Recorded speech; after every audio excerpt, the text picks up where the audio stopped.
하나님은 살아계십니다. 하나님은 전능하십니다. 손 들고 하나님은 살아계십니다. 하나님은 전능하십니다. 하나님은 우리와 함께 하십니다. 이 시간 하나님이 여러분을 만나주시기를 바랍니다. 하나님 만나주시면 역사가 일어납니다. 하나님 만나주시면 암세포가 이 시간에 떠나갑니다. 하나님 만나주시면 문제가 떠나갑니다. 이 시간 하나님을 사모하시기 바랍니다. 할렐루야, 할렐루야. 인생은 역사의 도화지에 그림을 그리는 것과 같습니다. 깨끗한 도화지에 그림을 그려나가는 것이 우리의 인생입니다. 우리는 지난 시간 인생이라고 하는 그림을 그리고 여기까지 왔습니다. 지난 1일을 사는 동안 여러분 어떤 색깔로 여러분의 인생의 그림에 채색을 하셨습니까? 작품명은 인생입니다. 그러나 그려지는 그림은 다 다릅니다. 크기가 다르고 기법이 다르고 화법이 다르고 여러분 물들어가는 채색이 다릅니다. 어떤 이는 인생의 그림을 그리는데 어두운 색깔로 인생의 그림을 그리는 사람들이 있습니다. 다 어둡습니다. 전반적으로 어둡습니다. 또 어떤 이는 인생의 그림을 그리고 채색을 입히는데 아주 밝은 색으로, 초록색으로, 노란색으로, 보랏빛으로 인생의 그림을 채색해 가는 이가 있습니다. 여러분은 여러분의 인생의 그림에 어떤 색깔을 사용하시며 어떻게 물들어가고 계십니까? 사랑하는 여러분, 모든 사람이 인생의 그림을 그리고 있는데 모든 사람이 기억해야 될 하나의 사실이 있습니다. 인생은 두 번이 아닌 한 번이라는 겁니다. 두 번 살 수 없는 게 인생입니다. 지나가버린 시간 아무리 붙잡고 싶어도 붙잡을 수 없고 지나가버린 기회는 아무리 되돌리려고 해도 되돌려지지 않는 것이 인생이라고 하는 겁니다. 여러분 그러므로 모든 사람들이 오늘 묻고 답을 얻어야 하는 것은 한 번뿐인 인생을 어떻게 그려가고 한 번뿐인 인생을 어떻게 살아갈 것인가 우리는 묻고 답을 얻어야 한다는 것입니다. 이 시간 바라기는 여러분의 인생이 하나님의 역사로 그려지기를 바랍니다. 할렐루야. 여러분 내가 인생의 그림을 그리는 것 같지만 선지의 주제는 하나님이십니다. 할렐루야. 우리의 생사화복을 주관하신 분은 하나님이십니다. 하나님이 인생의 도화지에 하나님이 붓을 드시고 하나님의 역사로 그림을 그려가시기를 바랍니다. 그래서 여러분의 인생의 작품의 명은 하나님이 그린 나의 인생이 되기를 바랍니다. 할렐루야. 인생은 크게 나누면 두 종류의 인생으로 나뉘어집니다. 먼저는 되려는 인생입니다. 되려는 인생. 여러분이 이 딱 단어를 보는 순간에 어떤 인생인가 얼추 짐작이 되실 겁니다. 뭔가를 막 되려고 애쓰고 노력하고 힘쓰는 그런 인생이 있다는 거죠. 되려는 인생은 주인이 바로 납니다. 주체가 바로 납니다. 내 생각과 내 뜻과 나의 소견을 따라서 내가 목표를 세우고 내가 계획을 세우고 나의 힘을 동원하고 나의 인맥을 동원하고 인생의 그림을 그려가는 사람입니다. 주체가 내가 되어서 주인이 내가 되어서 내 뜻과 내 경험과 내 지식을 동반하여 인생의 그림을 그려가는 사람입니다. 여기에는 문제가 하나가 있습니다. 주체가 되고 주인이 되는 나라는 사람은 한계를 가지고 있다는 겁니다. 내가 할 수 있는 일보다 할 수 없는 일이 훨씬 더 많다는 겁니다. 그러므로 한계에 부딪히면 내가 한계를 가지고 있기 때문에 그 한계를 뛰어넘지 못하고 돌파하지 못하고 극복하지 못합니다. 그러므로 번번이 미끄러지고 떨어지고 추락하고 실패하는 겁니다. 마음의 공허함이 달래지지 않습니다. 마음의 허전함이 채워지지 않습니다. 인생의 목마름이 떠나가지 않습니다. 다람쥐가 쳇바퀴 돌리는 것처럼 갔다가 오고 갔다가 오고 갔다가 오고 언제나 그 자리에 있어요. 성장이 없습니다. 왜 그렇습니까? 인생의 그림을 그리는 주체에 내가 한계를 가지고 있기 때문이죠. 내 힘으로 할 수 없는 일들이 더 많기 때문이죠. 되려는 인생, 이런 인생이 있어요. 오늘날 얼마나 많은 사람들이 이렇게 살아가는지 몰라요. 얼마나 많은 사람들이 실패하고 낙심하고 이렇게 살아가는지 몰라요. 여러분, 또 하나의 인생이 있답니다. 이 인생은 되어지는 인생입니다. 되어지는 인생입니다. 여러분, 되어지는 인생은 주인이 하나님이십니다. 주체가 하나님이십니다. 하나님이 계획하시고, 할렐루야, 하나님이 끌어가시고, 하나님이 세워주시고, 하나님이 만나게 하시고, 하나님이 내 삶에 개입하셔서 하나님이 일하심으로 하나님의 역사가 열려져 가는, 그래서 나는 그 하나님의 역사에 떠밀려서, 성령에 떠밀려서 성령의 능력으로 살아가는 인생이 바로 되어지는 인생이다. 할렐루야. 여러분, 성령님은 보혜사이십니다. 하나님이 나를 위해 이 땅에 보내주신 하나님의 영이십니다. 성령은 하나님의 깊은 것까지도 통달하시고, 성령은 깨닫게 하시고, 생각나게 하시고, 가르쳐 주시고, 감동하시고, 변화시키시고, 우리를 새롭게 하시는 하나님의 영이십니다. 성령님의 역사는 한계가 없습니다. 제한이 없습니다. 성령님의 역사는 인간의 한계를 뛰어넘어 역사하시고, 우리의 제한을 뛰어넘어 역사하십니다. 그러므로 성령이 가면 문은 열리는 겁니다. 성령이 개입하시면 문제는 해결되는 겁니다. 할렐루야. 이 성령의 붙잡힘을 받아, 이 성령의 인도하심을 따라 살아가는 인생이 바로 되어지는 인생이라는 거예요. 두 종류의 인생이 있어요. 여러분에게 묻습니다. 여러분은 되려는 인생입니까? 되어지는 인생입니까? 내가 계획하고 내가 생각하고 이렇게 해야지, 이렇게 하면 될 거야. 여러분이 계획하고 생각한 대로 여러분의 힘을 가지고 살아가는 되려는 인생입니까? 아니면 하나님, 나의 삶을 하나님께 맡겨드립니다. 성령이여, 나의 갈 길을 인도하여 주옵소서. 나는 성령을 사랑합니다. 나는 성령을 의지합니다. 성령께서 인도하시는 대로 순종하겠습니다. 그 성령의 인도하심을 따라 하나님의 손에 의해서 만들어지고 세워지는 되어지는 인생입니다. 어떤 인생을 살고 계신가요? 바랍니다. 되어지는 인생이 되기를 바랍니다. 할렐루야. 되어지는 인생을 다른 말로 조금 쉽게 설명을 드리면 이렇게 설명할 수 있어요. 물이 흘러가는 것과 같다. 이렇게 설명할 수 있어요. 여러분, 물이 흘러가는 곳을 따라가 보면 초목이 무성합니다. 물이 흘러가는 곳에는 언제나 생명의 기운이 땅을 뚫고 올라옵니다. 물이 흘러가는 곳에는 아름다운 꽃이 피어 있습니다. 왜냐하면 물은 생명이기 때문입니다. 고대 역사, 현대 역사를 보면 나라가 건국될 때에 반드시 여러분 강을 끼고 나라가 건국이 되었습니다.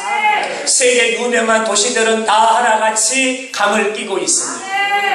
왜냐하면 그 물이 바로 생명의 역사이기 때문에 그렇습니다. 여러분, 에스겔 47장에 하나님이 에스겔 선지자에게 환상을 보여주십니다. 선지자의 눈에 보여지는 것은 성전 문지방으로부터 물이 절절절절 흘러나오는데 그 물이 북문을 통해 동문을 통하여 흐르기를 시작합니다. 물이 흘러가는 곳을 따라가 보았더니 놀라운 역사가 일어납니다. 물이 닿는 곳마다 다시 되살아나고, 물이 닿는 곳마다 많아지고, 물이 닿는 곳마다 죽은 땅이 살아나고, 물이 닿는 곳마다 회복의 역사가 일어나고, 물이 닿는 곳마다 여러분 기적의 역사가 나타나는데, 여러분, 죽은 땅에 새순이 나고 새싹이 나고 나무가 푸릇푸릇 자라가는데 시들지 아니하더라. 시들이 없어요. 달마다 열매를 맺혀 가니라. 불쌍한 열매를 맺게 되더라는 거죠. 왜 그렇습니까? 물이 공급되기 때문에, 물이 흘러가기 때문에. 여러분, 여기서 말하는 이 물은 하나님의 역사입니다. 성령의 역사입니다. 그러므로 여러분, 하나님의 손에 의해 성령을 통해서 살아가는 인생은 물이 흘러가는 곳마다 생명의 역사가 약동하는 것처럼 그의 삶에는 생명의 역사가 약동하게 된다는 거예요. 이것이 바로 되어지는 인생입니다. 할렐루야. 저는 저와 여러분의 삶에 이런 은혜가 있기를 바랍니다. 하나님 보좌로부터 생수가 흘러 우리의 발목을 적시고 우리의 기업을 적시고 우리의 가정을 적시고 우리의 삶을 적셔서 내가 살아가는 이 땅에 아름답게 펼쳐져 가는, 그래서 광야가 사막이 변화되어 숲이 되고 울창한 숲이 되어서 하나님의 아름다운 역사가 드러나는 여러분 그런 삶이 되기를 주님의 이름으로 축원합니다. 할렐루야. 할렐루야. 오늘 여러분과 함께 말씀을 나누면서 여러분, 어제까지 우리는 어떤 인생을 살아왔는지 중요하지 않습니다. 어제까지 내가 어떤 그림을 그리며 어떤 채색을 하며 살아왔는지 중요하지 않습니다. 오늘부터, 지금부터가 중요합니다. 오늘부터가 중요한 거예요. 여러분, 오늘부터 여러분의 삶의 주인을 하나님으로 고백하십시오. 내 삶의 주체가 하나님이심을 인정하십시오. 그리고 나의 모든 삶의 행사와 범사를 하나님께 맡겨드리십시오. 하나님이 개입하시도록, 하나님이 일하시도록, 성령께서 역사하시도록 하나님께 올려드리십시오. 그리고 성령이 인도하시면 아멘하고 따라가십시오. 그때 여러분의 삶에는 되어지는 생명의 은혜가 임하게 될 것입니다. 할렐루야. 성경에 소개되는 많은 인물 중에 되어지는 인생을 살아갔던 인물을 여러분에게 소개한다면 믿음의 조상 아브라함을 소개할 수 있습니다. 아브라함의 역사를 거꾸로 우리가 따라가 보면 하나님이 아브라함을 찾아오셔서 가장 먼저 하나님이 보여주신 아브라함의 인생에 청사진이 있습니다. 내가 너를 통하여 이런 그림을 그리기를 원한다. 나는 너를 들어 이 땅에 이런 역사를 나는 쓰기를 원한다. 하나님께서 아브라함에게 보여주신 그의 인생에 청사진이 있습니다. 창세기 12장 2절입니다. 내가 너로 큰 민족을 이루고 내가 너에게 복을 주어 너의 이름을 창대하게 하리니 너는 복이 될지어다. 할렐루야. 하나님은요, 아브라함의 인생을 이렇게 그려가기를 원하셨다. 아브라함을 통하여 민족이 세워지는데 한 민족뿐만 아니라 많은 민족이 일어나게 될 것이다. 아브라함에게 복을 주어 아브라함이 복의 대명사가 되게 하고 아브라함의 이름을 모르는 사람이 없도록 너의 이름을 창대하게 하리라. 하나님이 그리기를 원하시는 아브라함의 인생의 청사진입니다. 3절의 말씀을 보면 이렇게 말씀을 주세요. 땅의 모든 족속이 너로 말미암아 복을 얻을 것이라.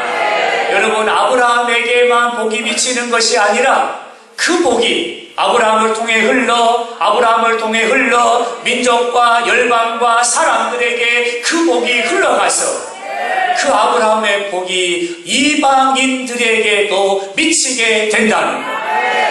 세계 열방을 춤추게 하고 노래하게 하는 축복의 통로로 하나님이 아브라함을 쓰시겠다. 내가 너의 인생의 그림을 이렇게 그리겠다라고 하나님이 말씀을 주신 것. 근데 여러분, 놀라운 사실은요, 하나님이 말씀하셨던 이 인생의 청사진이 그대로 이루어졌다는 것. 그대로 이루어졌다는 것이죠.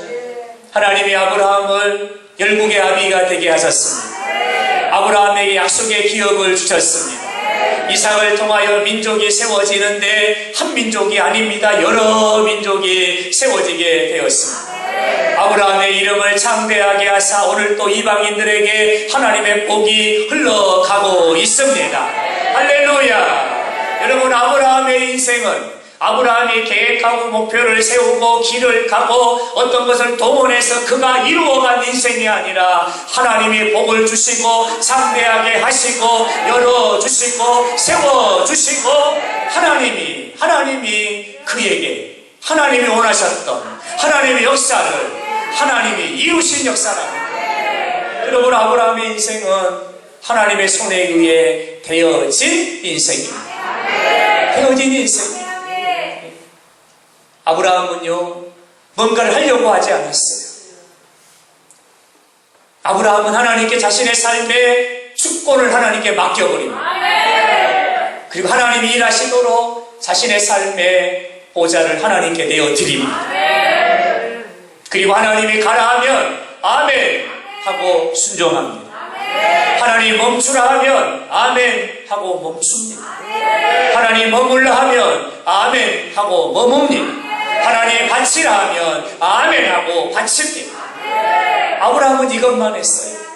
그랬더니 하나님이 만날 사람 만나게 하시고 황무지와 같았던 그 땅을 하나님이 개간하시는데 하나님께서 생명의 젖줄 물줄기를 그 땅으로 지나가게 하십니다. 그래서 아브라함이 발로 밟는 땅을 하나님이 기름진 땅으로 바꿔 가셨어요. 그래서 아브라함의 기업은 천천과 만만으로 번성하게 되었고 아브라함은 열국의 아비로 하나님의 역사를 드러내는 사람이 되었더라. 여러분, 아브라함의 인생은 내가 되려고 하지 않았다는 것, 하나님이 되게 하셨다는 것. 할렐루야. 저와 여러분의 삶도 마찬가지예요. 내가 되려고 하면 안 돼요. 내가 되려고 한다고 되는 게 아니에요. 왜냐하면 나는 약하고 나는 힘이 없고 나는 한계를 가지고 있기 때문에 나는 할 수 없어요. 하나님이 하셔야 됩니다. 사랑하는 여러분, 하나님의 손에 의해 여러분의 인생의 삶도 오늘부터 순풍에 낯을 단 배가 밀려가는 것처럼 여러분의 인생의 삶에도 하나님의 되어지는 역사가 있기를 주님의 이름으로 축원합니다. 할렐루야. 되어지는 인생을 살아간 또 한 사람을 소개한다면 그 사람은 바로 다윗입니다. 이스라엘의 역사 가운데 가장 반짝반짝 빛나는 별, 단연코 다윗이라고 말할 수 있습니다. 여러분, 다윗의 인생은 하나님에 의해서 되어진 인생입니다. 하나님에 의해서 되어진 인생입니다. 몇 가지를 예를 들어볼까요? 여러분은 다윗을 어떻게 기억하고 계십니까? 여러분이 기억하고 있는 다윗은 어떤 사람입니까? 우리는 다윗을 기억할 때에 이스라엘의 왕이라고 이렇게 기억하고 있습니다. 맞습니다. 다윗은 이스라엘의 왕이었습니다. 그러나 그는 왕이 되려고 하지 않았습니다. 그는 왕이 되려고 정치에 입문하고 그는 왕이 되려고 정적들을 제거하고 그는 왕이 되려고 권모술수를 동원하지 않았습니다. 단 한 번도 그는 왕이 되어야 되겠다라는 생각도 품어보지 않았습니다. 그러나 하나님이 그를 왕이 되게 하셨습니다. 어느 날과 마찬가지로 형들을 따라서 들판으로 양을 치기 위해서 나갔습니다. 양을 치고 있을 때 아버지가 형들을 부릅니다. 빨리 오너라, 빨리 오너라, 집으로 빨리 오너라. 너희 양떼를 다윗에게 맡겨놓고 너희들은 빨리 집으로 오너라. 다윗만 남겨놓고 형제들을 아버지가 다 불렀어요. 홀로 들판에 남은 다윗은 형들의 양떼까지 함께 살피고 있습니다. 한참 후에 집으로부터 종이 뛰어오더니 다윗, 다윗, 아버지가 부른다, 아버지가 부른다, 빨리 집으로 가봐라. 다윗을 집으로 부르는 거예요. 웬일이지? 무슨 일이지? 하고 집에 도착했더니 사무엘 선지자가 집에 와 있어요. 사무엘 선지자가 다윗을 보고는 대뜸 하는 말이 무릎을 꿇어라. 무릎을 꿇으라는 거예요. 다윗이 사무엘 선지자 앞에 무릎을 꿇었더니 그의 머리에 기름 뿔병을 열어 기름을 붓기를 시작합니다. 여러분, 기름이 부어진다는 말의 의미는 너는 이스라엘의 왕이 될 것이다 라고 하는 의미입니다. 여러분, 다윗은요 왕이 되려고 하지 않았어요. 기름 부음을 받으려고 잘 보려고 하지 않았어요. 형들은 제사장 사무엘 선지자가 온다 그러니까 집으로 뛰어와가지고 목욕하고 좋은 옷을 차려 입고, 여러분, 그들은 사무엘 선지자 앞에 나갔어요. 잘 보여가지고 왕이 되고 싶었어. 그러나 다윗은 그렇지 않았어요. 다윗은 한 번도 그런 생각도 품지 않았어요. 그러나 하나님이 그의 중심을 보시고, 사람은 외모를 보거니와 나 여호와는 중심을 보느니라. 그리고 하나님이 다윗의 머리에 기름을 부으시사 너는 이스라엘의 왕이 되리라. 하나님에 의해서 되어진, 하나님에 의해서 세워진 인생이 바로 다윗의 인생이었다는 것이죠. 여러분, 내가 되려고 한다고 해서 되어집니까? 아닙니다. 내가 되려고 한다고 해서 되어지는 거 아닙니다. 하나님이 되게 하셔야 합니다. 할렐루야. 여러분, 내가 길을 연다고 길이 열어지고 내가 문을 연다고 열어집니까? 아닙니다. 길을 여시는 분은 하나님이십니다. 문을 여시는 분은 하나님이십니다. 하나님이 열어주셔야 됩니다. 다윗은 하나님의 손에 의해 되어지는 인생이었다는 것입니다. 여러분, 혹시 여러분 중에 다윗이라고 하는 이름을 모르는 사람이 있으신가요? 한 분도 안 계실까요? 세상 사람들, 예수 믿지 않는 사람들에게 물어보세요. 혹시 다윗이라는 사람을 아세요? 알죠? 학교에서 배웠어요. 아이고, 영화가 얼마나 많은데요. 들어봤지요? 세상의 모든 사람들도 다 아는 이름이 다윗입니다. 그는 자신의 이름을 그렇게 드러내려고, 자신의 이름의 명성을 높이려고 뭔가를 하지 않았습니다. 그러나 하나님이 다윗의 이름을 높이 드셨습니다. 그의 이름의 명성을 하나님이 높이셨다는 거죠. 이스라엘과 블레셋 사이에 전쟁이 일어났습니다. 형들이 그 전쟁에 출정을 하고 안부를 묻고란 아버지의 심부름으로 전장에 갔습니다. 가서 보니까 이스라엘의 군대는 코가 석자나 빠져 있습니다. 전쟁에서 가장 중요한 것은 사기입니다. 사기가 땅바닥에 떨어져 있고 의욕이 하나도 없습니다. 왜요? 무슨 일이에요? 누구도 말할 줄은 이가 없어요. 한참 후에 어디선가 고래고래 소리를 치는 이가 있는데 깜짝 놀랐어요. 왜냐하면 하나님의 이름을 멸시하고 하나님의 이름을 모독하고 있는 거예요. 아니, 누가 감히 하나님의 이름을 멸시하느냐? 보았더니 블레셋 진영에서 한 사람이 나와서 고래고래 소리를 치는데 이스라엘의 하나님의 이름을 멸시하고 있는 거예요. 여러분, 다윗은 그 사람이 누군지도 몰랐어요. 이름이 누군지도 몰랐어요. 근데 그 말을 듣는 순간 그의 마음에 거룩한 의문이 일어나기를 시작합니다. 하나님의 이름을 멸시하다니, 하나님의 이름을 모욕하다니 있을 수 없는 일이다. 내가 나가 싸우리라.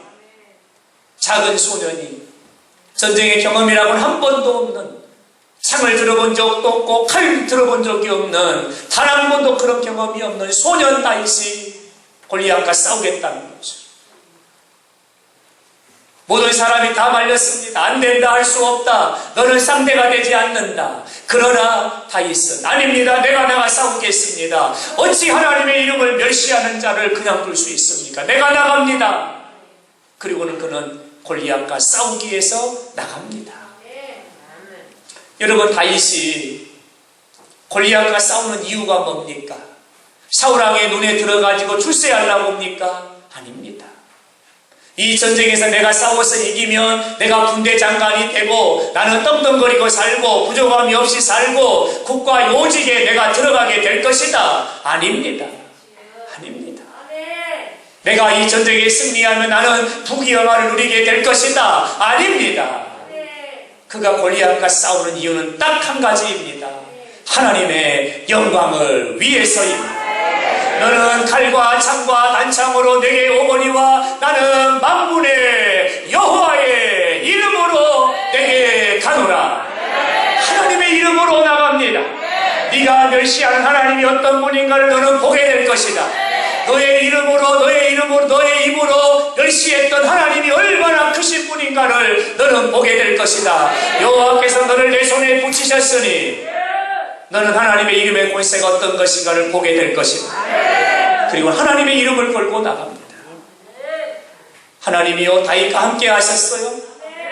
그리고는 돌멩이 하나가 날아가는데 하나님이 그냥 뒤에서 바람을 불어버리시니까 골리앗의 이마에 명중하게 되고 그 큰 거구가 쓰러지니 달려들어 그의 목을 쳐 승리를 선포하게 되었습니다. 할렐루야.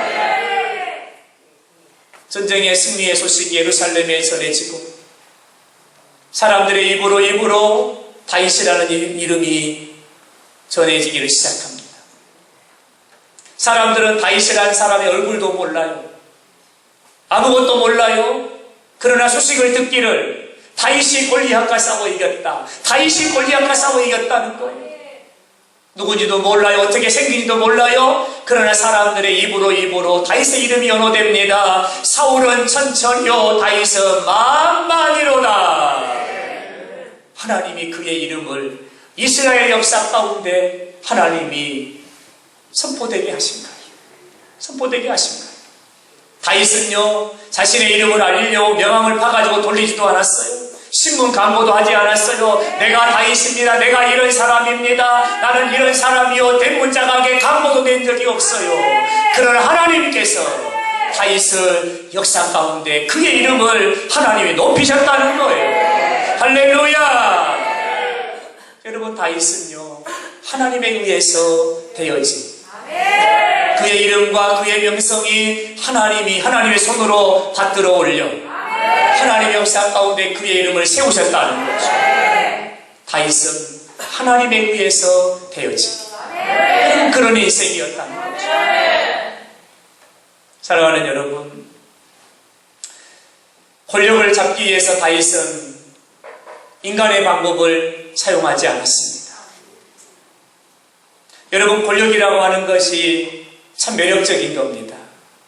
힘이라고 하는 것이 얼마나 이 매력이 있는지를 몰라요. 힘 있는 사람 집안에 한 사람만 있어도 문제가 해결됩니다. 힘 있는 사람 한 사람만 있어도 여러분 웬만한 문제 다 해결할 수 있어요.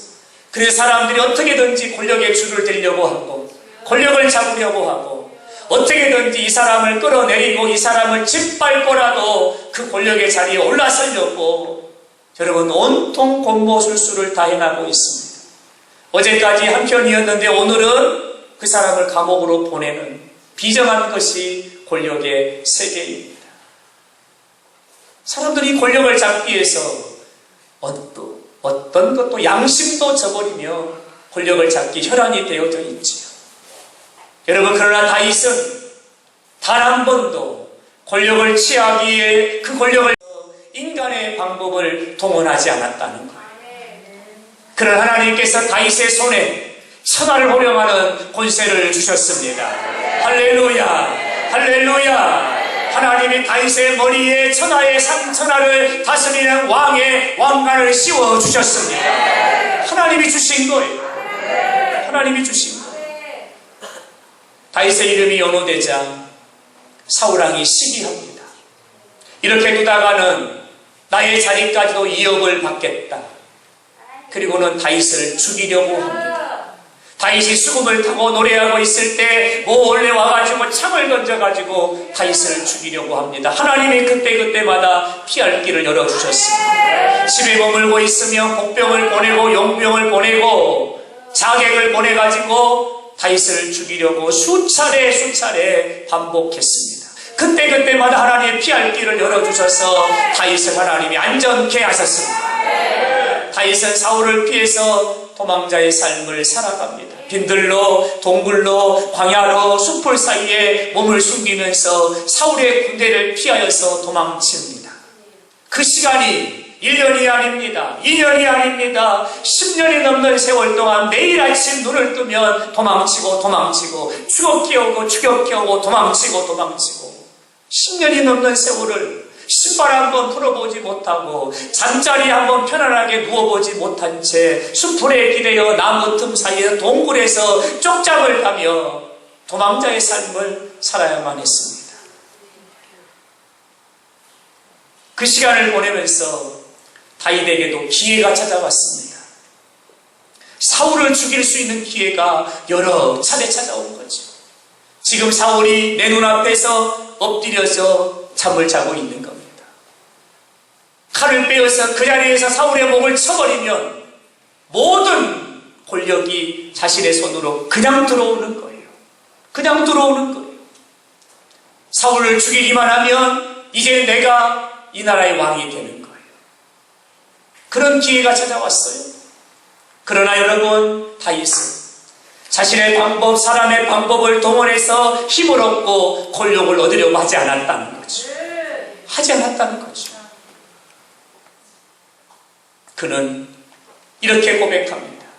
내가 손을 들어 여호와의 기름 부음을 받은 내 주를 치는 것은 하나님이 금하신 것이니.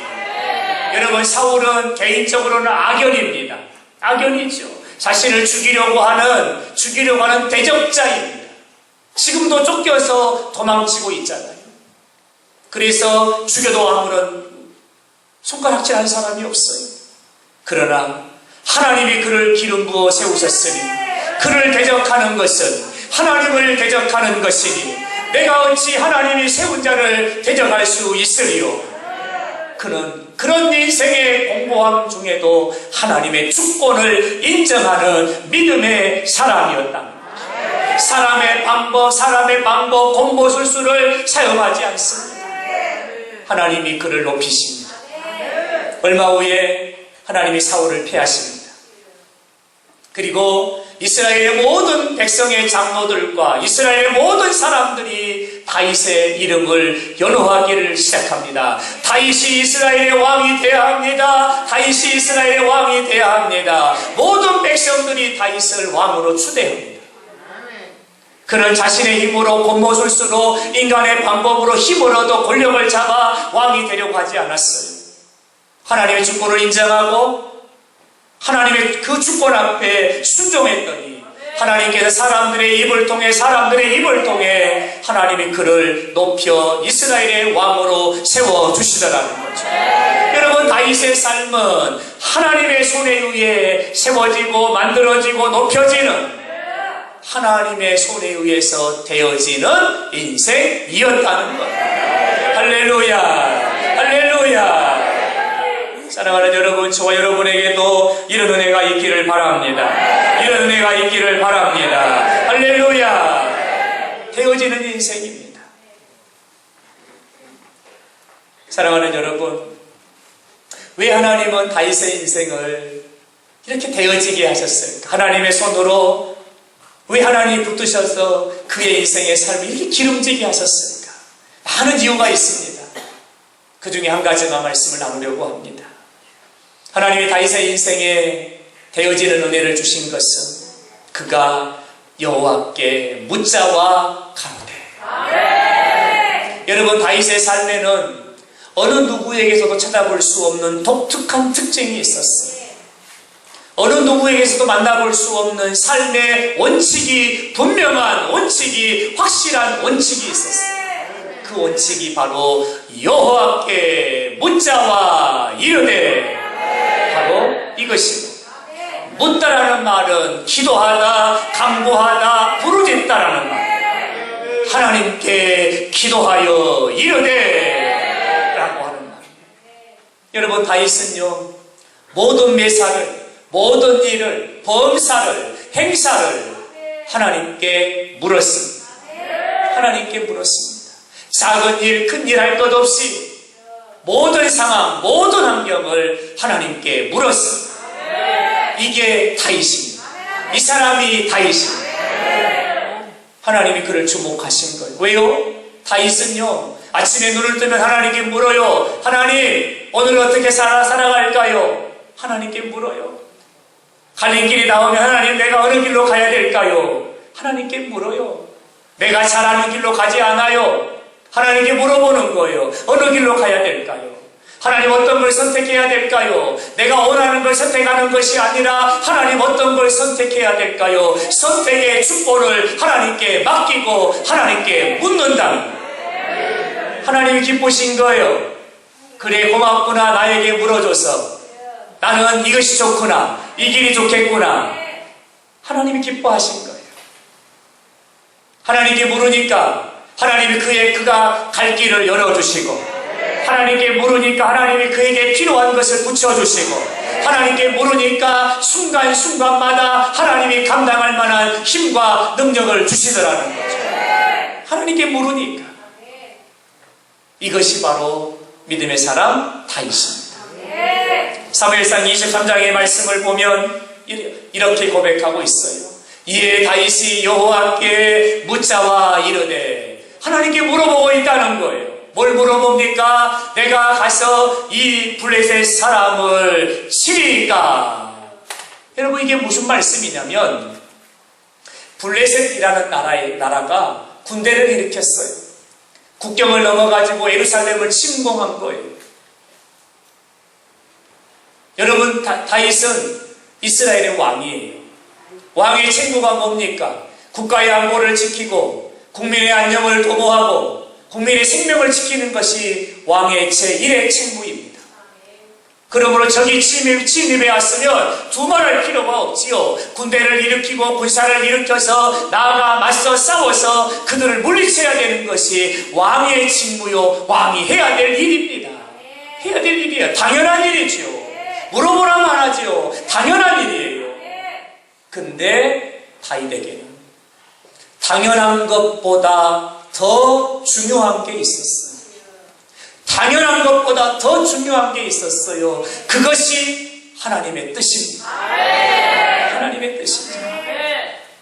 왕으로서 백성의 재산을 지키고 백성의 생명을 지키는 건 당연한 거죠. 나가 싸워야지요.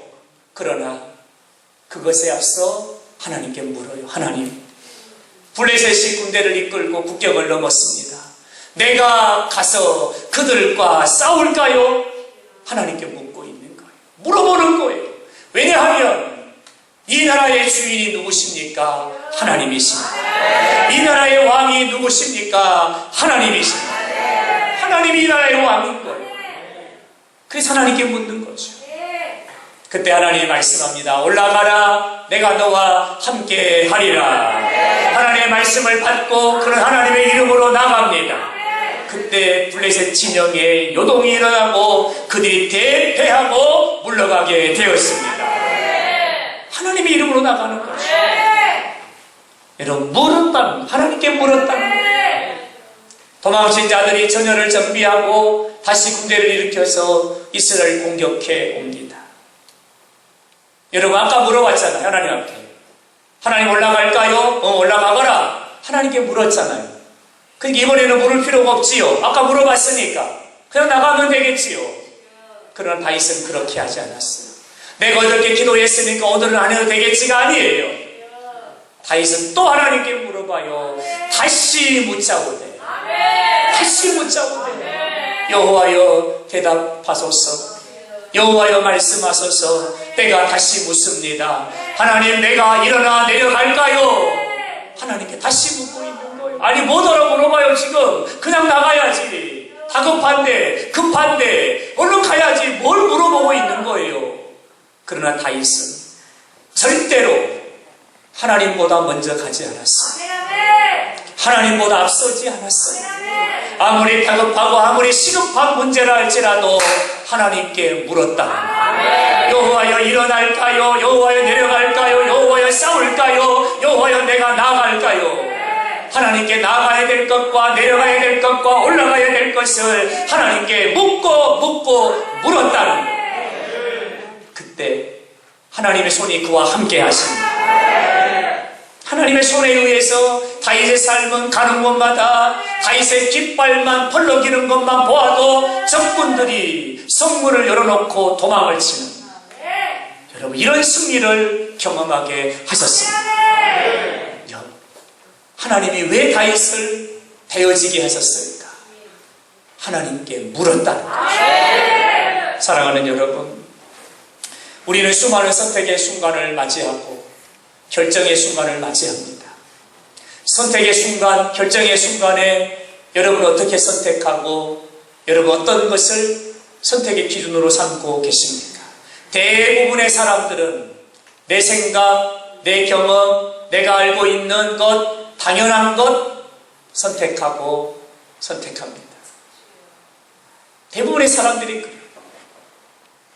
당연한 걸 선택하고 내가 알고 있는 걸 선택하고 내 경험에 입각해 선택하고 내 소견의 오름을 따라 선택을 합니다. 여러분, 이거는 되려는 인생입니다. 막연한 기대를 가지고 살아가는 인생입니다. 선택의 순간에 하나님께 물으십시오. 아멘 하세요. 어떤 선택의 순간이어도 어떤 걸 선택하든지 하나님께 물으십시오. 하나님께 물으십시오. 하나님께 물으십시오. 하나님은 내가 보지 못하는 걸 보시는 분이고 내가 알지 못하는 걸 알고 계시는 분이고 내가 할 수 없는 일을 가능하게 하시는 전능하신 하나님이십니다. 그러므로 그 하나님께 물으셔야 됩니다. 그래야 하나님이 길을 열어주시는 거예요. 하나님께 물으셔야 돼요. 아이고 뭐 이렇게 작은 거 가지고 물은답니까?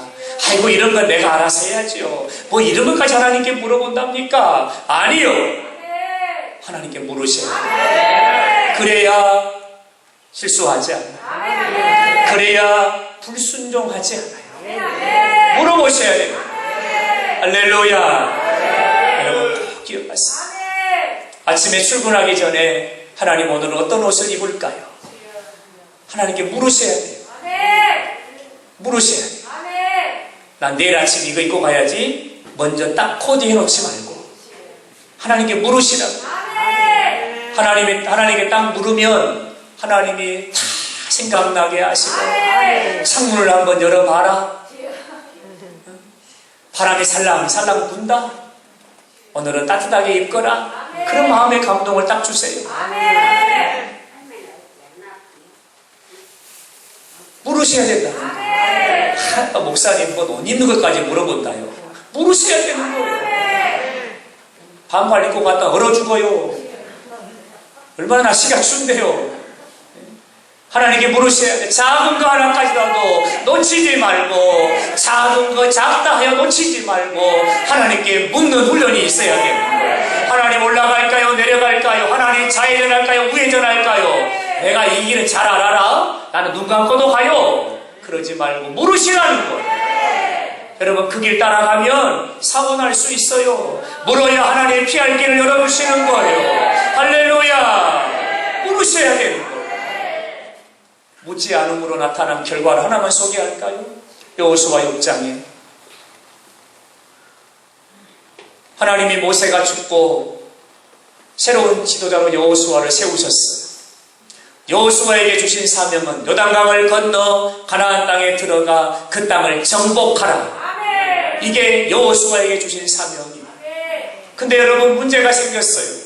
가나안 땅에는 아무도 없는 곳이 아니고 이미 7 부족이 수십 년 동안 그 땅에 터를 잡고 살고 있는 거예요.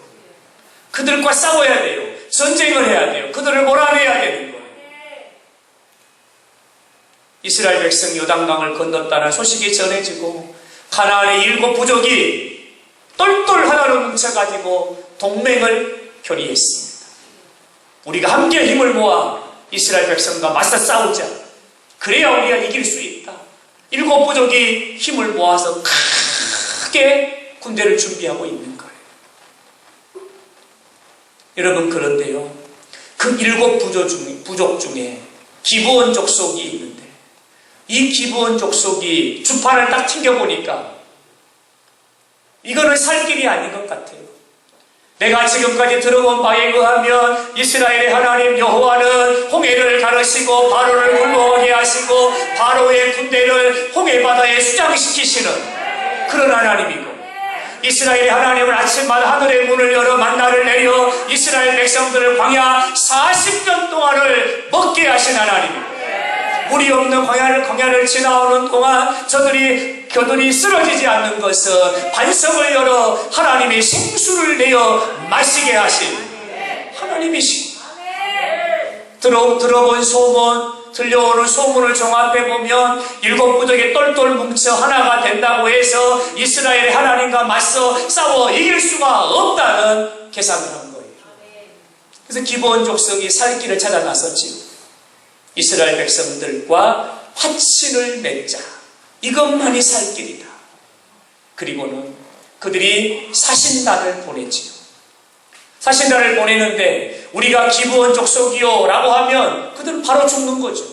왜냐하면 하나님이 모세에게 명하시기를 너희는 가나안 땅에 들어가 어느 누구하고도 화친을 맺지 말 것이요 통혼하지 말 것이며 가나안 족속들과 섞이지 말라 하나님의 명령이셨어요.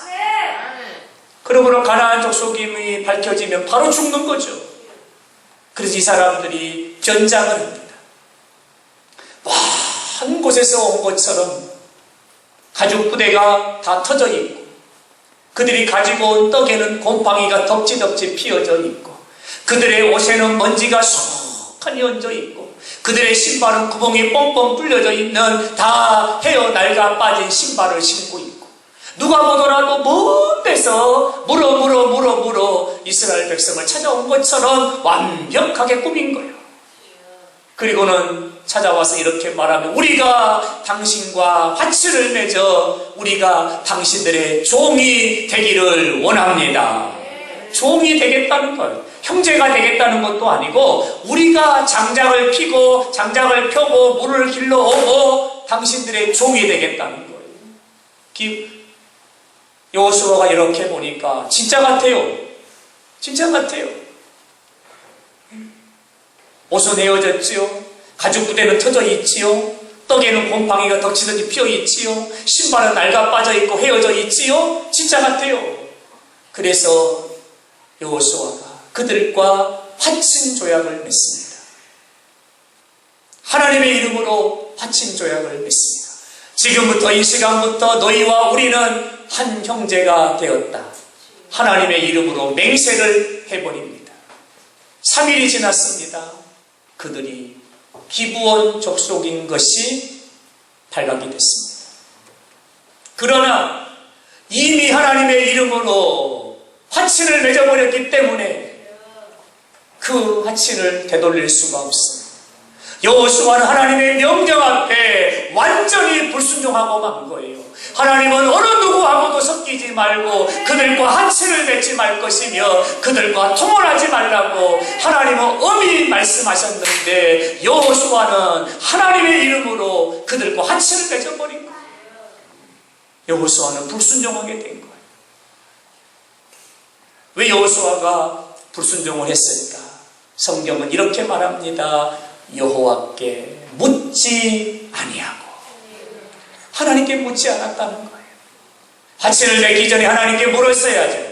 계약서를 쓰기 전에 하나님께 물었어야죠. 도장을 찍기 전에 하나님께 물었어야죠.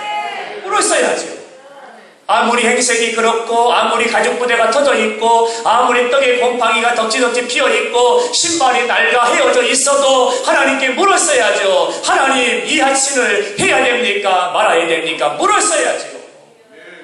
그러나 여호수아는 그렇지 않았어요. 딱 보니까 멀리서 온 것 같아요.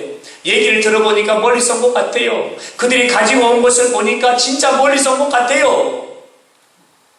여러분, 그걸 보고 하나님께 묻지 않는 거예요. 여호와께 묻지 아니하고. 여러분, 우리는 여기서 아주 귀한 교훈을 얻습니다. 내가 볼 때 아무리 지혜롭고 똑똑하고 현상과 현실을 정확히 파악한다 할지라도 하나님께 묻지 않으면 불순종하게 된다는 거예요. 하나님께 묻지 않으면 하나님의 뜻과는 어긋난 선택을 하게 된다는 거예요. 그러므로 매사, 범사, 행사, 크고 작은 모든 일을 하나님께 물어야 된다는 거예요.